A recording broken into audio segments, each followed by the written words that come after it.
మన ప్రభు అయిన యేసుక్రీస్తు నామములో ఈ టీవీ కార్యక్రమం చూస్తున్న యేసు ప్రేమ కార్యక్రమం చూసే మీ అందరికీ వందనాలు, స్తోత్రాలు. బాగున్నారా? దేవుడు మిమ్మల్ని దీవించునుగాక. ఈరోజు అంశము 91వ కీర్తన 4వ వచనం. ఆయన తన రెక్కలతో నిన్ను కప్పును, ఆయన రెక్కల కింద నీకు ఆశ్రయము కలుగును. మహాపరిశుద్ధుడా నీ పాదానికి వందనాలు, స్తోత్రాలు నాయన. ఈ ఉదయకాలం తండ్రి, ఈ టీవీ చూస్తున్న బిడ్డలందరినీ మీరు దీవించండి, ఆశీర్వదించండి. మాతో మాట్లాడి నాయన, మీరు మాట్లాడుతుండగా మేమందరం గ్రహించుకునే శక్తిని మాకు దయచేయమని యేసు నామములో అడుగుచున్నాము తండ్రి, ఆమేన్. హల్లెలూయా, హల్లెలూయా. ఇక్కడ 91వ కీర్తన 4వ వచనములో అంటున్నాడు, ఆయన రెక్కలతో నన్ను కప్పును, ఆయన రెక్కల కింద ఆశ్రయము కలుగును. కరోనా వచ్చినప్పుడు మనల్ని ఎవరి రెక్కలతో కప్పారండి? యేసయ్య రెక్కలతో కప్పాడు. మనం బ్రతికున్నామంటే ఆయన రెక్కలు మనల్ని కప్పినాయి అంట. ఏం తగలకుండా? కరోనా తగలకుండా, వైరస్ తగలకుండా, వ్యాధులు కలగకుండా, బాధలు కలగకుండా. ఈ 91వ కీర్తన ముగ్గురు కలిసిన సంభాషణ ఇది. 1 మోషే, 2 దేవుడు, 3 ఇంకొక వ్యక్తి. ఈ ముగ్గురు చేసుకున్న సంభాషణ అనమాట. రెక్కల కిందకి రావాలి. ఎక్కడికి రావాలంట? రెక్కల కిందకి. ఆయన రెక్కల్లో ఏముంటుందంటే బలం ఉంటుందంట. మనకి చాలామంది ఏం చేస్తారంటే బలం రావాలని బూస్ట్ తింటూ ఉంటాం, బలమైన ట్యాబ్లెట్లు వేసుకుంటూ ఉంటాము. అవన్నీ కాదు, కానీ రెక్కల కింద ఏముంటుందంట? బలం ఉంది. యేసయ్య రెక్కల కింద బలం ఉంది. యేసయ్య రెక్కల కింద ఆరోగ్యం ఉంది. ఈ దినాన నువ్వు ఎక్కడ ఉంటున్నావు సహోదరి, సహోదరుడా? ఆయన రెక్కల చాటుకు వస్తున్నావా? ఆయన రెక్కలతో నిన్ను కప్పుతాడంట. పగటి ఎండ దెబ్బైనను, రాత్రి వెన్నెల దెబ్బైనను కలగకుండా ఏం చేస్తాడంట? రక్షించబడిన వాళ్ళందరినీ ఏం చేస్తాడంట? రెక్కల కింద కప్పుతాడంట. రక్షణ లేని వాళ్ళకి ఏముంటుంది? రెక్కలు లేవు, భద్రత లేదు, కాపుదల లేదు. ఏ వ్యాధి అయినా వస్తుంది, ఏ మరణమైన వస్తుంది, ఏ శ్రమ అయినా వారికి వస్తుంది, కానీ వాళ్ళు జయించలేరు. ఇక్కడ మోషే భక్తుడు ఆయన రెక్కల కింద ఉన్నాడు కాబట్టి ఎన్నో విజయాలు చూశాడండి. చూశాడా లేదా? మోషే ఎన్నెన్నో ఎర్ర సముద్రాన్ని పాయలు చేశాడు. గల కారణం ఏంటి? యేసయ్య రెక్కల కింద ఉన్నాడు ఆయన. మరి మన భక్తులు ఎరుకో కోటలు కూలిపేశారు. కారణం ఏంటి? యేసయ్య రెక్కల కింద ఉన్నారు వాళ్ళు. సూర్యచంద్రుల్ని ఆపగలిగారు. కారణం ఏంటి? నువ్వు యేసయ్య రెక్కల కింద ఉండి ఏ పని చేసినా నీకు సక్సెస్ అవుతుంది. హల్లెలూయా. ఏమైందంట? నువ్వే పని మట్టి పట్టుకుని అది బంగారం అయింది. యేసయ్య రెక్కల కింద లేకుండా నువ్వు ఎక్కడ అడుగు పెట్టినా కానీ అది శూన్యమేనండి. యేసయ్యతో నువ్వు జీవించాలి, యేసయ్యతో నువ్వు సహవాసం చేయాలి, మేలు కోరాలి. ఆయన దగ్గరికి వచ్చి, ఆయన రెక్కల చాటుకు వచ్చి ఏం కోరాలంట? మనము మేలు కోరుకోవాలి. మేలు కోరుకున్నవాడు ఎవడైనా వస్తాడు. అందుకనే దావీదు మహారాజు అంటాడు, ఆయన నా కొండ, నా కోట, నా క్రీడము, నా ఆశ్రయ దుర్గము. మనుషులు నమ్ముట కంటే యెహోవాను నమ్ముట ఎంతో మేలంట. మేలైన దేవుడు నువ్వు నమ్ముకుంటున్నావా? ఆయన రెక్కల కిందకి రాకుండా హాస్పిటల్ చుట్టూ తిరుగుతున్నావా? ఆయన రెక్కల కింద రాకుండా గుళ్ళు చుట్టూ తిరిగి కొబ్బరికాయలు కొడుతున్నావా? ఆయన రెక్కల కింద రాకుండా సెటిల్మెంట్లకు వెళ్తున్నావా? ఆయన రెక్కల కిందకి రాకుండా పోలీస్ స్టేషన్కి వెళ్తున్నావా? ఆయన రెక్కల కింద రాకుండా పంచాయతీలకు వెళ్తున్నావా? ఈ దినాన నువ్వు ఎక్కడికి వస్తున్నావు? కాపుదల కోసం. నేనైతే ఏ విషయానికైనా కానీ ఆయన రెక్కల కిందకు వస్తానండి. గట్టిగా చెప్పులు కొడదామా? నాకు తెలుసు ఆయన రెక్కలతో కప్పుతాడంట. ఆయన రెక్కలతో కప్పినప్పుడు ఏ తెగులు నిన్ను సమీపించదు, ఏ అపాయము నీ వద్దకి రాదు. భక్తులందరూ ఆశీర్వాదకరంగా, దీవెనకరంగా ఉంటున్నారంటే ఆయన రెక్కల కిందకు వచ్చేస్తున్నారండి. నువ్వు వస్తున్నావా ఆయన రెక్కల కిందకి? ఆయన రెక్కల కింద శరణు దోచుతున్నావా? శ్రమలు వస్తూ ఉంటే మౌనంగా నిద్రపోతూ ఉన్నావు, శోధన వస్తూ ఉంటే టీవీ చూస్తూనే ఉన్నావు, ఇబ్బంది కలుగుతుంటే వడ్డీ తెచ్చుకుంటున్నావు. కానీ యేసయ్యా నాకు సహాయం చేయని అడిగితే ఆయన సహాయం చేస్తాడండి. ఇక్కడ మీకు అడ్రస్లతో సహా చెప్తానండి. మీరు కావాలంటే మీరు ఫోన్ నెంబర్లు కూడా ఇస్తాను, వెళ్ళి కనుక్కోవచ్చు. ఈ సికామణి సెంటర్లో ఒక ఎస్ఐ కొడుకు, ఈ నడుముల దగ్గర నుంచి ఇక్కడి నుంచి కాళ్ళ వరకు స్పర్శ లేదు వాడికి. 5 సంవత్సరాల పిల్లడు, ఎంత ముద్దుగా ఉన్నాడో చూడటానికి. అక్కడ నేను సండే ఆరాధన జరిపిస్తూ ఉంటే ఒక సిస్టర్ నన్ను ప్రార్థన చేయటానికి తీసుకెళ్ళింది. వెళ్తే అమ్మగారండి, మా మర్ది కొడుకండి, పుట్టిన కాడి నుంచి స్పర్శ లేదు, కూర్చొనే ఉంటాడండి, నడవలేడు, నిలబడలేడు అంటే వెళ్ళి చూస్తే ఎంత అందంగా ఉన్నారో. వాళ్ళ భార్య నాకు చెప్తూ ఉంది, అమ్మా నా భర్త ఎస్ఐ, నాకు అన్నీ ఉన్నాయి, కానీ నా కొడుకు కూర్చోలేడు, లెగలేడు, నిలబడలేడు, అలాగుంటాడమ్మా సచ్చిన శవలాగా అని చెప్పినప్పుడు అప్పుడు నేను ఆయన రెక్కల కిందకు వచ్చి ప్రార్థన చేశానండి. హల్లెలూయా. ఎక్కడికి వచ్చి ప్రార్థన చేయాలంట? ఆయన రెక్కల కిందకు వచ్చి. సినిమాల చుట్టూ దూరి కాదు నువ్వు ప్రార్థన చేసేది, టీవీలు చూసుకుంటూ కాదు నువ్వు ప్రార్థన చేసేది, మందు తాగుతా కాదు నువ్వు ప్రార్థన చేసేది, అబద్ధాలు ఆడుతా కాదు నువ్వు ప్రార్థన చేసేది, లోకంలో ఉండి కాదు నువ్వు ప్రార్థన చేసేది. ఆయన రెక్కల కిందకు వచ్చి ప్రార్థన చేయాలి. చేసినప్పుడు అద్భుతాలు జరుగుతాయి. నేను చేశాను, ప్రార్థన చేసి నేను అన్నాను, ఈ నెల కల్లా, నేను ఈ నెలలో వచ్చాను, సపోజ్ అనుకుందాం అది డిసెంబర్ నెల అనుకుందాం, నేను అన్నాను జనవరి నెల కల్లా నీ కొడుకు లేచి నడుస్తాడని చెప్పానండి. ఎవరి పేరట? యేసు నామములో. యేసు నామములో ఏది అడిగినా నీకు చేతగాని కార్యం అంటే ఏది కూడా లేదండి. ఆయనలో స్వస్థత ఉంది, ఆయన రెక్కల్లో ఆరోగ్యం ఉంది, ఆయన రెక్కల్లో శక్తి ఉంది. యేసు శక్తి ఆయన రెక్కల కింద ఉండండి. ప్రార్థన చేసినప్పుడు నెలకల్లా ఖచ్చితంగా లేచి ఆ నడవలేనోడు, ఆ నడువులు లేనోడు, కాళ్ళు సత్తుపడిపోయినవాడు లేచి కూర్చొని ఆడుకోవటం ప్రారంభించాడు. వాడు ఇప్పుడు 5వ 6వ చదువుతున్నాడు. గట్టిగా చపలు కొడదామా? హల్లెలూయా. దేవుని నామానికి మహిమ కలుగునుగాక. కష్టాల్లో దేవుణ్ణి వెతకాలి, కష్టాల్లో దేవుని రెక్కల కిందకి రావాలి. ఈ స్థితిలో ఉన్నానంటే, ఇంకా బ్రతికున్నానంటే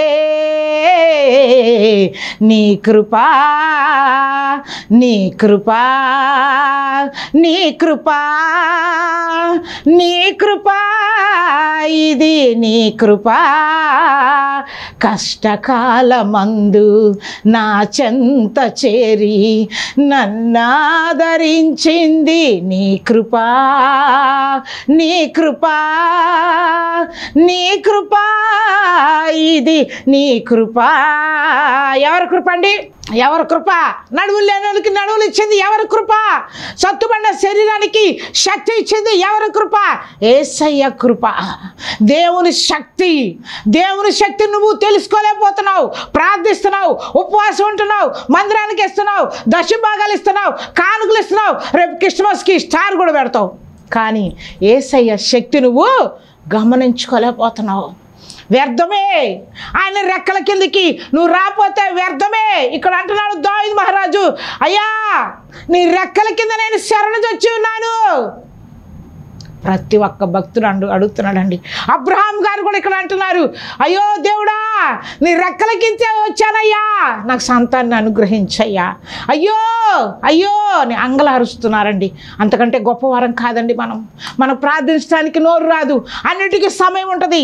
మార్కెట్కి వెళ్ళటానికి సమయం ఉంటుంది, ఏమండి బజారుకి వెళ్ళటానికి సమయం ఉంటుంది, పెళ్ళిళ్ళకి వెళ్ళటానికి సమయం ఉంటుంది, యేసయ్య దగ్గరికి రావటానికి సమయం లేదు. నువ్వు వీటన్నిటిని విడిచిపెట్టి యేసయ్య రెక్కల కిందకి రావటానికి ఇష్టపడాలి. యేసయ్య రెక్కల కిందకి రావటానికి ఇష్టపడుతున్నావా? యేసయ్య దగ్గరికి వచ్చి అడుక్కోవటానికి ఇష్టపడుతున్నావా? ఆయన రెక్కలతో కప్పమని వేడుకుంటున్నావా? ఆయన రెక్కల్లో ఆశ్రయము కలగలేదా నీకు? ట్రై చేసావా ఎప్పుడైనా?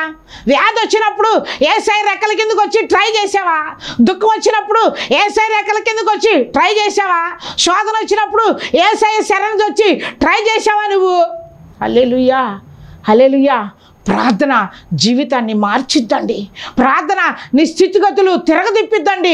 ప్రార్థన ఏమైనా చేసిద్దండి. హల్లెలూయా. ప్రార్థనకి చేతగానిదంటే ఏదీ లేదు. ఏమైనా చేయగలవు, కథ మొత్తం మార్చగలవు. ఏమైందంట? ఆయన ఏమైనా చేసేస్తాడు.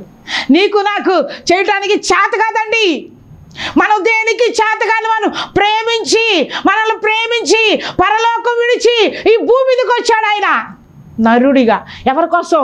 నీ కోసం, నా కోసం. రెక్కల నీళ్ళు శరణు వచ్చినప్పుడు, ఆయన ఏడుకున్నప్పుడు ఆయన ఏది త్రోసేసే దేవుడు కాదండి. ఇక్కడ శ్రమ వచ్చింది దావీదు మహారాజుకి. వస్తున్నాడు, పరుగున వస్తున్నాడు. ఎవరి దగ్గరికి వస్తున్నాడు? మనుషుల దగ్గరికి వెళ్ళి మీరు పారిపోండి అని చెప్పట్లేదు. ఎర్ర సముద్రం అడ్డుపడుతుంది, మీరు వెళ్ళిపోండమని చెప్పట్లేదు. మనుషుల దగ్గరికి వెళ్ళి ఆనకట్ట వేయమని చెప్పట్లేదు. మనుషుల దగ్గరికి వెళ్ళి అందరూ అడ్డు నిలబడని చెప్పట్లేదు, మనుషుల దగ్గరికి వెళ్ళి రాళ్ళు ఏమని చెప్పట్లేదు, ఆగిపోవటానికి అన్ని చెప్పట్లేదు. కానీ ఆయన రెక్కల కిందకు వచ్చేసాడు.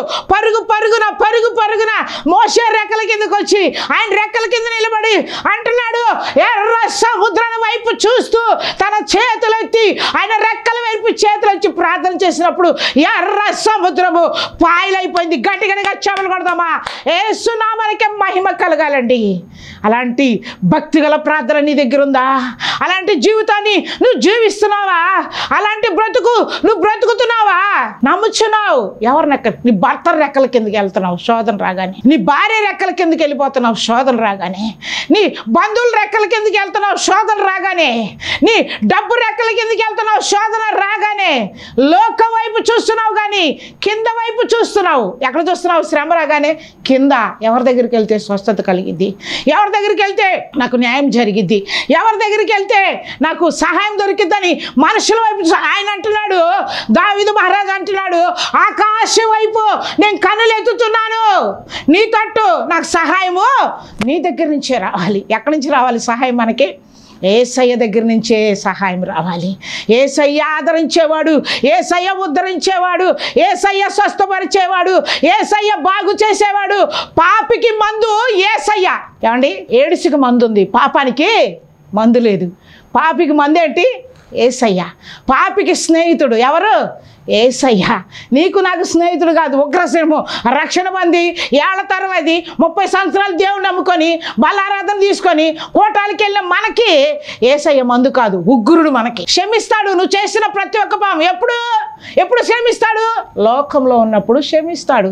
నువ్వు పరిశుద్ధ గ్రంథం పట్టుకొని బలారాధన ప్రోగ్రాంలో పాల్గొని దివారాత్రులు ఉపవాసం ఉండి పాపం చేసి పదే యేసయ్య అంటే ఆయన క్షమించే దేవుడు కాదండి. నీ పాపాలు బట్టే నీకు రోగాలు, నీ పాపాలు బట్టే నీకు శాపాలు, నీ పాపాలు బట్టే అప్పులు, నీ పాపాలు బట్టే వడ్డీలు. నీతిమంతుడు కొంచెం దాంట్లో కూడా ఆశీర్వదించబడతాడంటండి.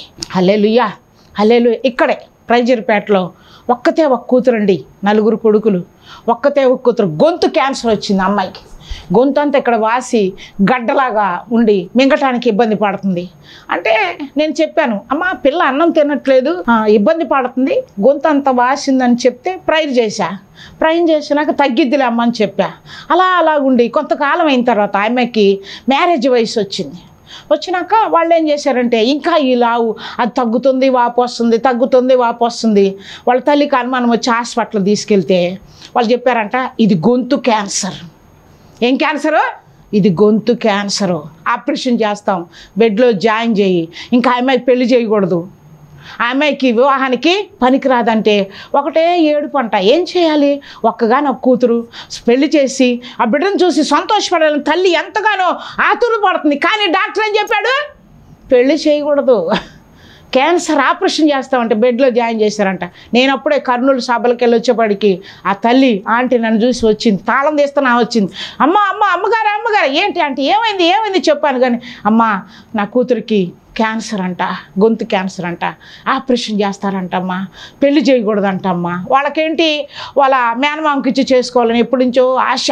అంటే నేను చెప్పా, యేసు రెక్కల కింద స్వస్థత కలదు, యేసు రెక్కల కింద ఆరోగ్యము కలదు, యేసు రెక్కల కింద విడుదల కలదు. నువ్వు హాస్పిటల్ నుంచి తీసుకొచ్చాయి, అమ్మ బెడ్లో జాయిన్ చేశానమ్మా, అన్నీ అయిపోయినాయి, రేపే ఆపరేషన్. రేపటి దినాన్ని మార్చేవాడు నా దేవుడు. ఉన్నవి లేనట్లు చేయగలిగిన వాడు నా దేవుడు, లేని ఉన్నట్లు చేయగలిగినవాడు నా దేవుడు. ఆయన పేరు నజరేయుడైన యేసు. గట్టిగా చప్పట్లు కొడదామా? ఆయన నామానికే మహిమ కలుగును గాక. తీసుకొచ్చి నాకు ప్రార్థన చేశానండి, వారం రోజులు ప్రార్థన చేశానండి. మట్టు మాయమైపోయింది క్యాన్సర్. నేను చెప్పాను, నీ కూతురికి 3 పిల్లలు పుడతారు, చూసుకో యేసునామములో ఛాలెంజ్ చేసి చెప్పానండి. పెళ్లి చేసింది, 4 పిల్లలు పుట్టారండి. గట్టిగా చప్పట్లు కొడదామా? ఏమనుకుంటున్నావు నా యేసయ్య గురించి? రాష్ట్రాలు మార్చేవాడు ఆయన, రాజ్యాలు మార్చేవాడు ఆయన, ప్రభుత్వాలు మార్చేవాడు ఆయన. ఎక్కడుంటే మారుస్తాడు. ఆయన రెక్కల కిందకు వచ్చినప్పుడు, ఆయన్ని వెంబడించినప్పుడు, ఆయన యొద్ద చోటు చేసుకున్నప్పుడు నీ స్థితిగతులు మార్చేవాడు దేవుడు. నిందించబడిన స్థలములో, అయ్యో కూతురికి క్యాన్సర్ అన్న స్థలములో, ఎగతాళి చేసిన స్థలములో, ఏం పాపం చేసిందో, ఒక్కగానే కూతురికి క్యాన్సర్ వచ్చింది, పెళ్లి లేవంట, పెటాకులు లేవంట, ఆ బిడ్డను చూసుకొని ఏమేం చేసింది అన్న పేటలో 4 బిడ్డలు ఇచ్చాడండి. హల్లెలూయా. ఏం చేస్తాడంట దేవుడు? నీ నోటి నిండా నవ్వు కలుగు చేస్తాడు. ఎక్కడైతే నీకు ఆధారం లేదో, ఎక్కడైతే నీకు ద్వారాలు మూసివేయబడ్డున్నావో, ఎక్కడైతే నిన్ను నిలబెడుతుంటే 4 రాళ్ళు తీసుకొని కొడుతున్నాడో, అక్కడే నా దేవుడు నిన్ను నిలబెట్టడానికి శక్తిమంతుడు. హల్లెలూయా, హల్లెలూయా. ఏం ఇచ్చాడు? ఆ బిడ్డకి 4 పిల్లల్ని ఇచ్చారు. సంతోషం, ఇప్పుడు ఆనందం, ఆనందం, సంతోషమే సంతోషం, ఆనందమే ఆనందం, ఉల్లాసమే ఉల్లాసం కాదా మరి? ఒక క్యాన్సర్ తగ్గి సంసారానికి పనికిరాని ఆ బిడ్డ కాపురం చేసి 4 బిడ్డలు పుట్టారంటే ఎంత ఆనందం అండి, ఎంత సంతోషం అండి, ఎంత ఆనందం, ఎంత సంతోషం, ఎంత ఆశ్చర్యం అండి. ఆశ్చర్యాలుగా చేసే దేవుడు అండి ఆయన. కష్టాల నుంచి విడిపించే దేవుడు అండి ఆయన. కష్టకాలమందు గుండె చెదరిపోయిన గమ్యమే తెలియకుండును సాయం చేసే ఎవరుంటారంట? చాలు యేసయ్య. సాయం చేసే యేసుంటే చాలు యేసయ్య. ఆయన ఉండగా నువ్వు భయపడాల్సిన అవసరం లేదు. ఆయన ఉండగా నువ్వు దిగులు చెందవలసిన అవసరం లేదు. యేసు నమ్ముకున్న వారు భయపడరండి. షడ్రకు, మిషకు, అబ్దుగోళ్ళు అగ్నిగుండం వేసినప్పుడు భయపడలేదు, సంతోషంగా ఉన్నారు, రిక్వెస్ట్ చేయలేదు. రాజు అంటున్నాడు, మీ దేవుడు ఎక్కడుంటాడు? మిమ్మల్ని మా అగ్నిగుండంలో ఏడిస్తే మీ మలమల మాడిపోతారు అన్నా కానీ ఈ షడ్రకు, మిషకు, అబ్దుగోళ్ళు భయపడకుండా ఇంకా అంటున్నారంట, మా దేవుడికి మేము ప్రార్థన చేస్తాము, మేము ఏ ప్రతికి మొక్కము, ఏ తాడు చెట్లకి మేము మొక్కము, ఏ చెట్లకి పుట్లకి మేము మొక్కము అని చెప్పి బెదిరిస్తున్నారంట. ఇంకా వాళ్ళు బెదరాలని ఆ రాజు ఎప్పుడు కొంచెం మండుతున్న అగ్ని పొదని 7 అంతలుగా మండించాడంటండి. అయినా కానీ వాళ్ళు ధైర్యంగా ఉన్నారంట. ఎట్లాగున్నారు? ధైర్యంగా ఉన్న. ప్లేట్ కాలింది అనుకో, అన్నం వేసి ముందు చేయగలుగుతా, అమ్మో చేయి కాలిపోయింది, అమ్మో అమ్మో నాయనో నాయనో దేవుడో ఏసయ్యో ఏసయ్య ఎటు వెళ్ళిపోయాడమ్మో నా చేయి కాల్చాడు అనుకుంటాం. కానీ వాళ్ళ కళ్ళ ముందు అగ్నిగుండము బగ బగ మండుచున్నా కానీ వాళ్ళు భయపడలేదండి. ఎందుకు? ఏసయ్య వాళ్ళే ఉన్నారు. ఎందుకు? ఏసయ్య రెక్కల చాటు కిందకు వచ్చారు. అగ్ని 7 అంతలై మండుచుండినను అగ్ని జ్వాలలు తాకలేదులే నీ ప్రియుని దేహాలను అగ్ని బలము చల్లారేనే శత్రు సమూహము అల్లాడేనే. ఏమైపోయిందంట? అగ్ని బలము చల్లారిపోయింది. ఎప్పుడైతే షడ్రకుని మిషక్కుని ఆ అగ్నిగుణం ఏమైందంటే యేసయ్య రెక్కలైపోయాయి. గట్టిగట్టిగా చెప్పలు కొడదామా? నువ్వు అగ్నిలో ఉన్నావా? ఆయనకి యేసయ్య రెక్కలైపోతాయి. నువ్వు అగ్ని కుంపంలో హింసించబడుతున్నావా? ఆయన నమ్ముకుంటే అవి నీకు అగ్ని రెక్కలైపోతాయి. నువ్వు కష్టంలో ఉన్నావా? నడి సముద్రంలోకి పడిపోతున్నావా? ఆ సముద్రమే ఆయన రెక్కలై నిన్ను కాపాడుతాయి. గట్టిగట్టిగా చెప్పలు కొడదామా?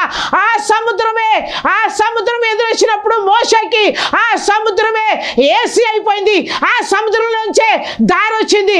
ఆయన రెక్కలు వచ్చి ఆ సముద్రాన్ని పాయలు చేసినాయండి. గట్టిగట్టిగా హల్లెలూయా.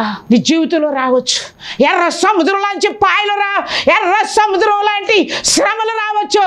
ఎరుకో గోడలు నీ ఎదుట నిలబడి ఉండొచ్చు. కానీ భయపడవద్దు. ఎవరున్నారు మనకు తోడుగా? నజరేయుడైన యేసు రెక్కల చాటున భద్రపరిచేవాడు ఉన్నాడు. రెక్కల చోటన ఆదరించేవాడు ఉన్నాడు. రెక్కల చోటన నెమ్మదినిచ్చేవాడు ఉన్నాడండి. హల్లెలూయా, హల్లెలూయా. 4 బిడ్డలు పుట్టారు. ఆయన రెక్కల కిందకి వెళ్ళి ప్రార్థన చేసినప్పుడు, నడుము లేని కుర్రవాడు, కాళ్ళు లేని కుర్రవాడు, కూర్చొని కదలు లేని కుర్రవాడు కాళ్ళు చేతులు ఇచ్చారు. నువ్వు వస్తున్నావా? నీ కుటుంబంలో ఎన్నో శోధనలు ఉన్నాయి నీ ఎదుటే. నీ బిడ్డలే నీ ఎదుట పాడైపోతూ ఉన్నారు. నీ బిడ్డలే నీ మీద తిరగబడతా ఉన్నారు. నీ వారే నీవు నిందిస్తూ ఉంటే మౌనంగా ఉంటున్నావు నువ్వు. దేవుడు అంటున్నాడు, ఇంకెంతకాలం ఉంటావు నువ్వు మౌనంగా? వచ్చేయి నా రెక్కల కిందకి. ఎక్కడికి రావాలి? నా రెక్కల కిందకి వచ్చాయి. మందిరంలో ఆయన రెక్కలు ఉన్నాయండి, ప్రార్థనలో ఆయన రెక్కలు ఉన్నాయండి. హల్లెలూయా. ప్రార్థనలో ఆయన శక్తి ఉందండి. ఇక్కడ జీకొండూరు నుంచి సభలు జరిగించి రాత్రి 3 గంటలకు వస్తున్నా నేను. మంచి చలికాలం, డిసెంబర్ నెలలో. నలుగురు 2 బండ్ల మీద 4 వస్తూ ఉంటేనండి, మీరు నమ్మండి, ఎక్కడో కట్టేసిన పొలంలో కట్టేసిన పెద్ద దున్నపోతు, మాలి గేద అంటారు చూడండి, ఆ గేద కట్టు తెంచుకొని వచ్చి మా బండికి అలాగా అడ్డం పడిపోయింది. అసలు ఏ ట్రాఫిక్ కూడా లేదు, జమ్మున వచ్చేస్తున్నాం మీటింగ్ జరిపించి. వచ్చి రాగానే మా బాబు ఏం చేశాడంటే అలాగ పడిపోతున్న బండిని పడిపోకుండా అలా హ్యాండిల్ చేశాడు. అదేం చేసిందంటే దాన్ని కొమ్ములు పెట్టి ఈ చేతుల్ని గుద్దేయగానే వదిలేశాడు హ్యాండిల్. మీరు నమ్మండి, వదిలేయగానే ఇజ్జని వెళ్ళిపోయి పక్కన మేము 3 పడిపోయాం. ఎక్కడ పడిపోయాము? ముళ్ళ పొదలో పడిపోయామండి. నాకు ఎలాగుందో తెలుసు, అబ్బా అదొక జార్బండ్ లాగా ఉందండి. అదొక సిమ్ములు పడిపోయిన వెంటనే ఏడిశాను, ఏసయ్యా ఏసయ్యా అని అరిచానండి. ఇంకంతే, ఒక్క ముళ్ళు గుచ్చుకోలేదు, ఒక దెబ్బ తగలేదు, పొడి చేసి అది వెళ్ళిపోయింది. చూసావా? ఆయన రెక్కలతో కప్పకపోతే ఆ రాత్రి మేము చనిపోయి ఉండేవాళ్ళం అండి. పక్కనే కాలువ, పెద్ద పెద్ద ముళ్ళ చెట్లు, బైబస్ కాలువ ఉందనమాట. వెళ్ళి ఒక మనిషి ఆపినట్టే ఆ గట్టు మీద అలాగా స్విమ్మింగ్ పూల్ లాగా జారబండ కింద పడిపోయి ఉన్నాను నేను. చూసావా? ఆయన రెక్కల చాటుకు వచ్చినప్పుడు ఏ శ్రమ అయినా నువ్వు జయిస్తావు. ఆయన రెక్కల చాటుకు వచ్చినప్పుడు ఏ శోధనైనా నువ్వు జయిస్తావు. ఆయన రెక్కల చాటుకు వచ్చినప్పుడు ఇక్కడ దానియేలు కూడా ఆయన చెరసాల్లో వేసినప్పుడు ఎక్కడున్నాడు? ఆయన రెక్కలు వచ్చినాయి. ఎక్కడికి? చెరసాల్లోకి, గోతిలోకి, ఆయన ఉన్న గుంటలోనికి, ఆయన వేసిన గదిలోకి రెక్కలు వచ్చినాయి. రెక్కలు వచ్చి ఏం చేసినాయో తెలుసా? సింహాల నోలన్నీ మూసేసినాయండి. గట్టిగట్టిగా చెప్పలు కొడతామా? ఆయన భక్తుడు ఎక్కడుంటాడో ఆయన ఎక్కడ ఉంటాడండి. ప్రార్థన ఎక్కడ ఉంటుందో ఆయన ఎక్కడ ఉంటాడండి. నువ్వు ఎక్కడ దేవుడితో ఉంటావో నీతో సహవాసం చేస్తాడండి ఆయన. నీతో ముచ్చటించే దేవుడు అండి ఆయన. నీతో మాట్లాడే దేవుడు అండి ఆయన. నీకు జయమిచ్చే దేవుడు అండి ఆయన. హల్లెలూయా. ఈ విజయవాడ పట్టణంలో స్టాఫ్ నర్స్ ఉంది గవర్నమెంట్ హాస్పిటల్లో. ఆమెకి గర్భసంచిలో గడ్డలు, ఆపరేషన్ చేయించుకుందాని హాస్పిటల్కి వెళ్తుంది. ఆ టైంకి నేను వెళ్ళా. చూడండి, ఉసూరు అన్నాడు, ఊరు వెళ్తుంటే ఏడుచుకుంటూ వచ్చాడంట ఎదురు మొహమ్మడు. అదే స్థితిగా బట్టలో బ్యాగ్ పెట్టుకొని డబ్బులు తీసుకొని తాళాలు వేసి వెళ్తున్నారు. నేను నిల్చున్నా.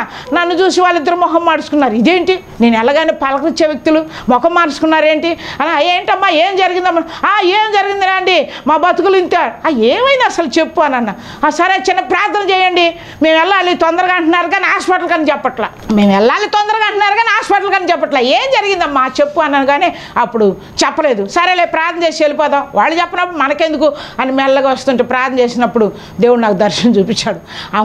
ఆమె గర్భసంచిలో 3 గడ్డలు ద్రాక్షకాయలాగా కనపడుతున్నాయి. ఆమెనని, ఏంటమ్మా నువ్వు నర్సువే కదా, నువ్వు డాక్టర్వే కదా, నీ కడుపులో 3 రాళ్ళు గడ్డలు కనపడుతున్నాయి, నువ్వు హాస్పిటల్లో చూపించుకోలేదు. ఇంకా ఏడిచింది. ఓ ఏసయ్యో నా ఏసయ్యో, ఓ దేవుడు నా దేవుడు, ఈ పాస్టమ్మకి ఎట్ట తెలిసిందమ్మో అని ఏడిచింది.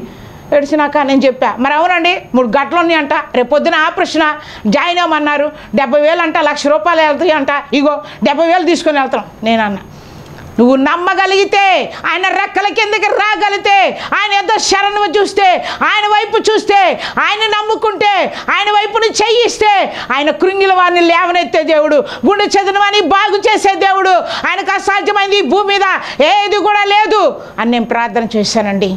ప్రార్థన చేసినాక కొన్ని రోజులకి ఆ ఓవర్ బ్లీడింగ్, ఆ గడ్డలు ఉండటం మూలాన కడుపు నొప్పి, ఎప్పుడు కడుపు నొప్పి అని పడుకొనే ఉండేది. నేను వెళ్ళినప్పుడల్లా తరచుగా ప్రార్థన చేశానండి. ఆ గడ్డలు మాయమైపోయినాయి. హల్లెలూయా హల్లెలూయా.